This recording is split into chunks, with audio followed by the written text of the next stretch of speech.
My goodness. These are some nice looking sewing machines, if I do say so myself. Both of these were destined to be in the city dump because two different families decided to throw two different machines away. Now, you probably just seen the video about the singer Scholastic. And I don't know if I did a video on this Kenmore, but it's a really nice machine as well. My mother found this one near her house, and the Kenmore, it's a little shorter than the Singer. You can kind of see that, but it's heavier. The throats are pretty close. I think the Singer has a little bit bigger throat. Well, I mean throat, I'm talking about this area here. But for the most part, I think they're both are really nice machines. I was watching some videos on the Scholastic, and some people don't really like it. They say that it doesn't sew easy. And I think what the issue is, they have a poor pedal.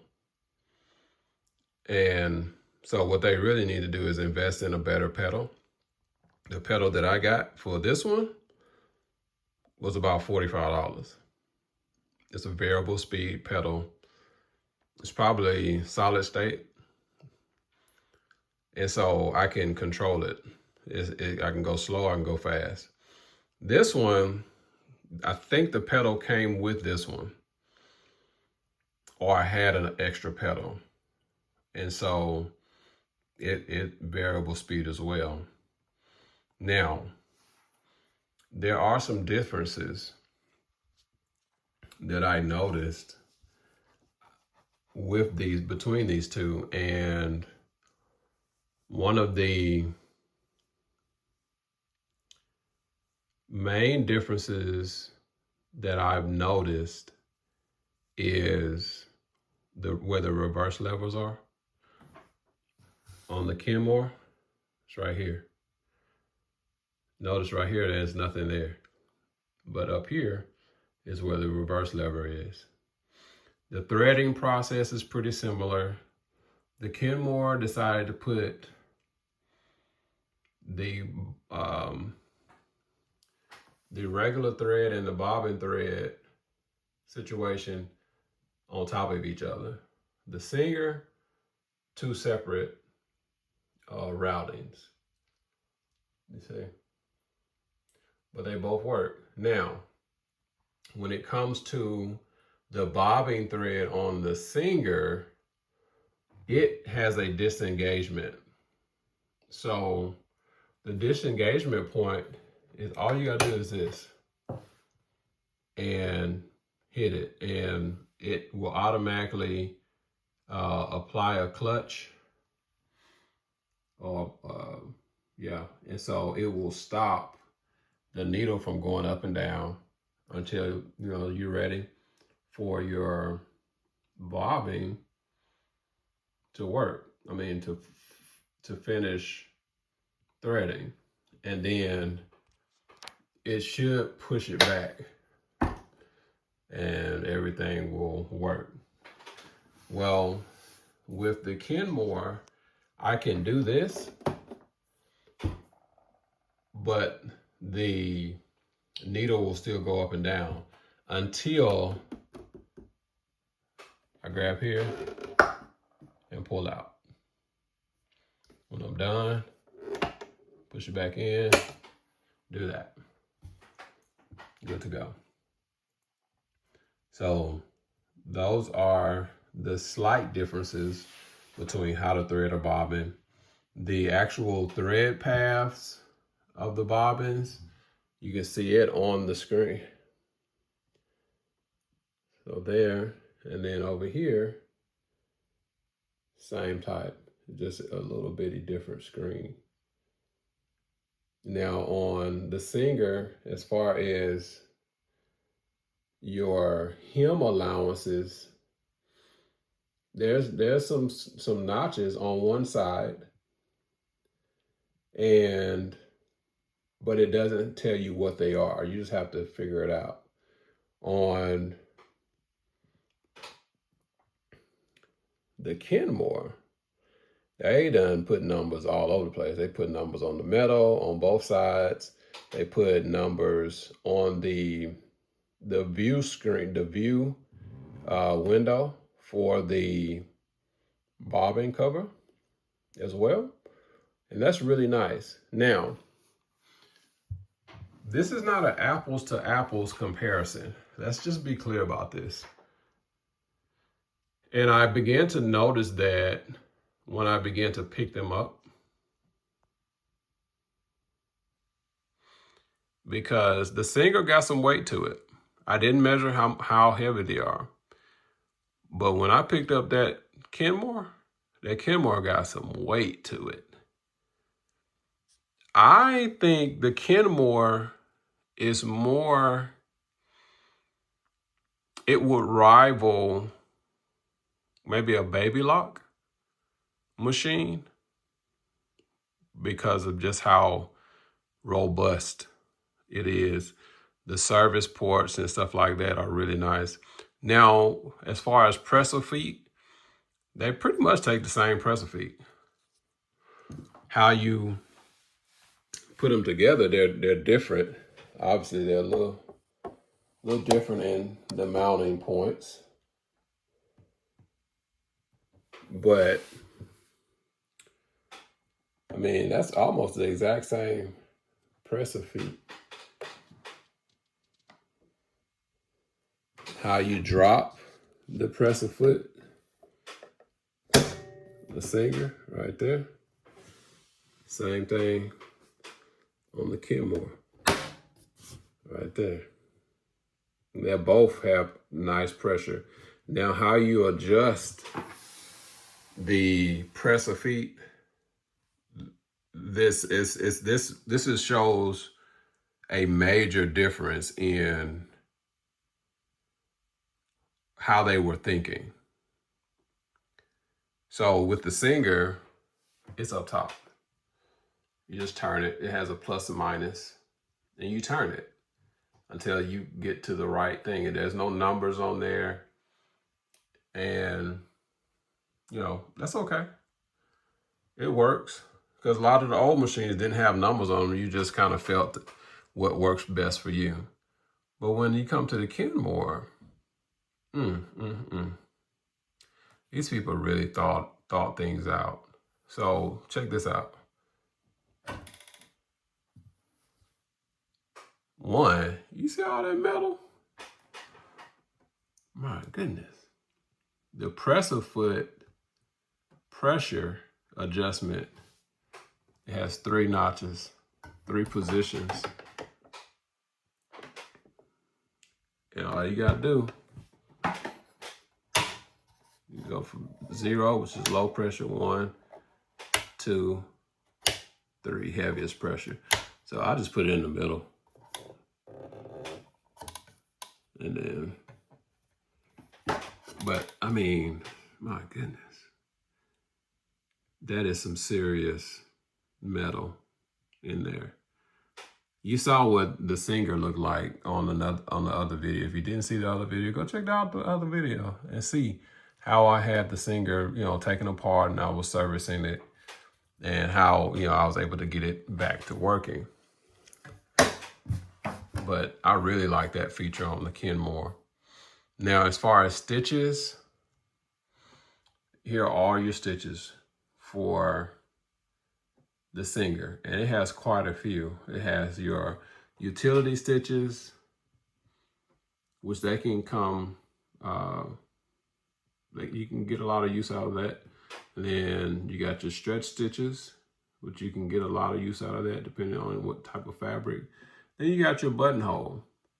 I'm gonna have to look that up and see actually how that works. What's the sequence of that? But for the most part, you know, it's cool. Now, when it comes to the Kenmore, it has pretty close amount of the same type of stitches. There's 12 stitches that are, I would say, 12 options, I should say. So technically, what we got? 23 stitches total. Because the red, I believe, are the stretch stitch. I think that's how it works. I'm not completely sure. So we're going to say it's 24 stitches. That's what I'm going to go with. In order to get to those, no, the red are the regular stitches. The gold are the stretch stitches, yeah, on this one. But how you get to those, that's the difference. So basically, as you can see, the stitch length, stitch width, and then you have the upper tension adjustment right there. Now on this machine, the stitch length, stitch width, and upper tension is up top. So it's more of a preference of how you want to adjust those. Then you have your stitch selection, which on the Singer Scholastic, it's just right here, right there. All you gotta do, turn the knob, and it will go all the way to J. J is the last one. And you can just adjust through all the way back to A. But if you want to go to stretch stitch, then you go to up here to where it says stitch length. And 0 is this, it's not moving at all. So you just turn it all the way to S, and then you have stretch stitch, which is kind of nice. Then if you want your widths on this one goes all the way up to 7. That's cool. And then your tension goes all the way up to 9. On there, I'll just leave it right here for the most part. On auto, it's cool. So to adjust the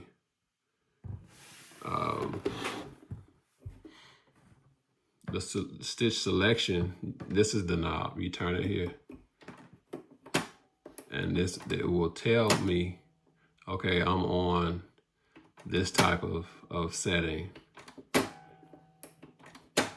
And we just, that's it, that's 12.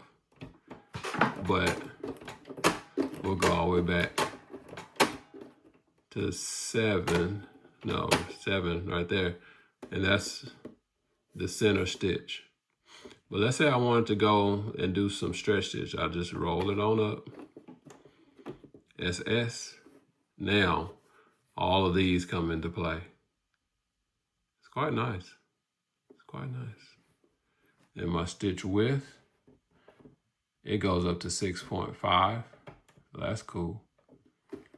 And then I can just adjust my stitch width, my stitch selection.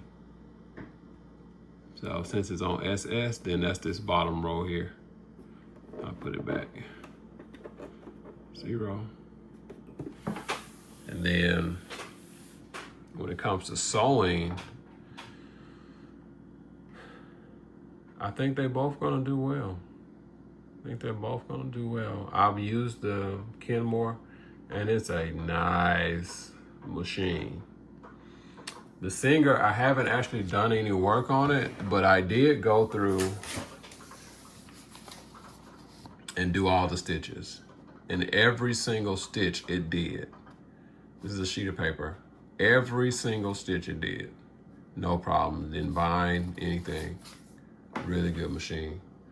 So I like that. I like that quite a bit.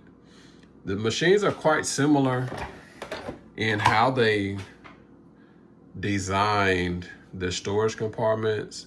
Their free arm way.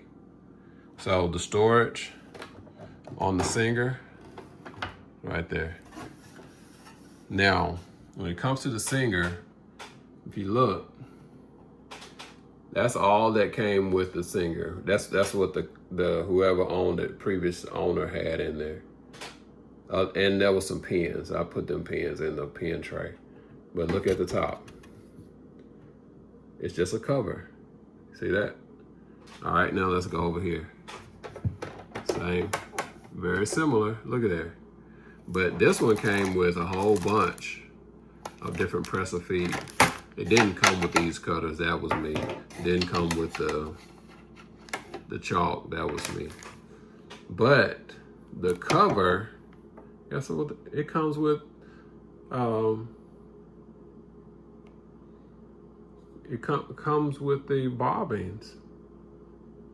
Where I can put 4 bobbins in there and travel with 4 additional bobbins. That's quite nice. That's quite nice. I'm telling you, the people at Sears, the Kenmore department, really thought stuff out. I'm telling you, it's, man, that's a serious machine. And then let's look at the presser. I mean the free arm. Free arm just pulls out. Boom. Look at that. Look at that. If I wanted to drop the feed dogs, it actually will let me. That's a nice feature for what they call an entry level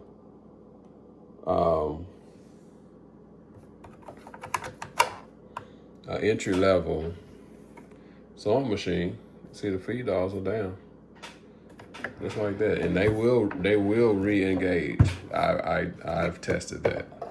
I'm not gonna do it right now, but I have tested it. And then same thing on the Kenmore. It pulls out.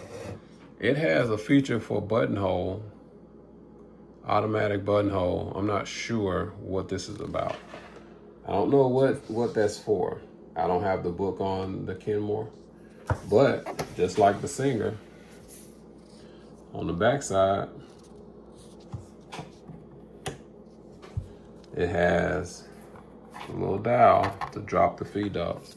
So you see the feed dogs are here, and drop them down, boom. It does the same. But this one, it does feel significantly more robust. This is the Singer Scholastic 6510. Yeah, 6510. I like it. And then the Kenmore, and you see the model, 385.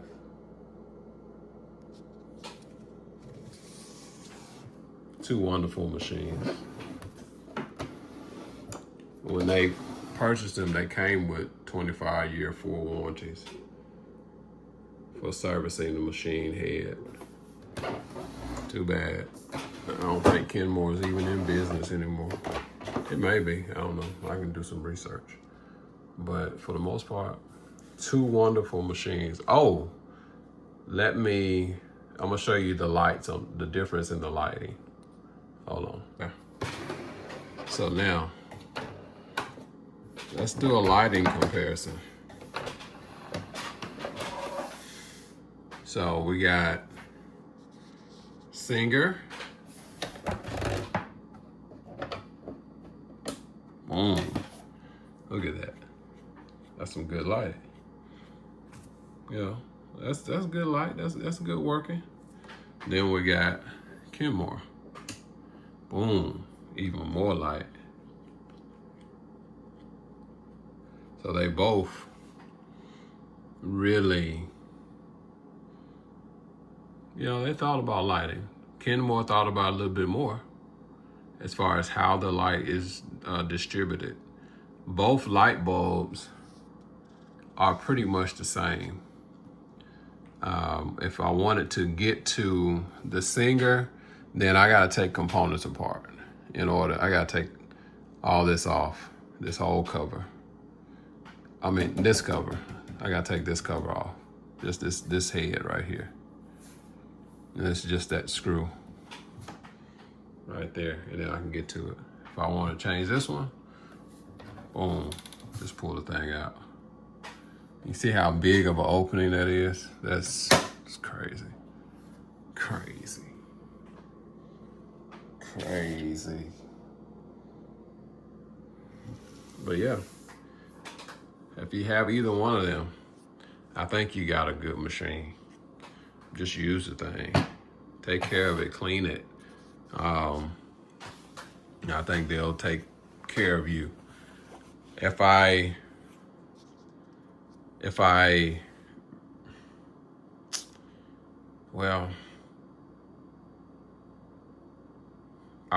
they're not the same machine. They're really not the same machine. This is supposed to be entry level, somewhat, where you learn on. This one, you already been sewing for a good while, and you know what you want, you know what you like, and so they're both really good machines. But if I was just to have to get rid of one, or if I can only, let me not get rid of, let's say I can only keep one, then I'm gonna go with the Kenmore.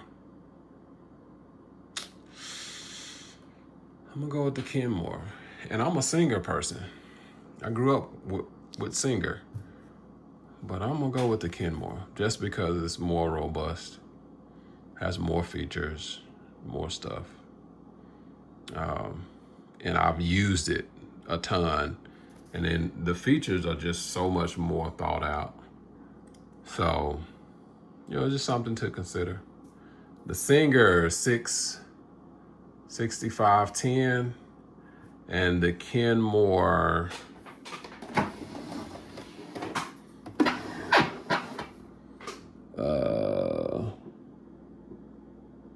385.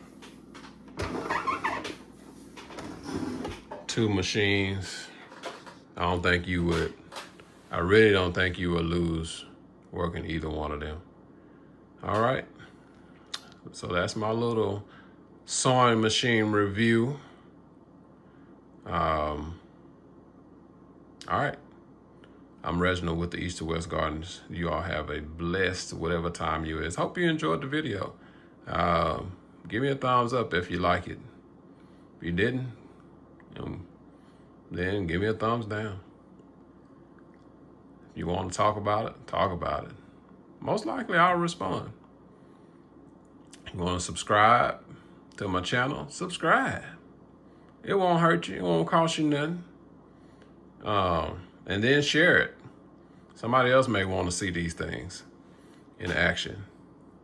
Non-biased reviews. All right. Peace. God bless.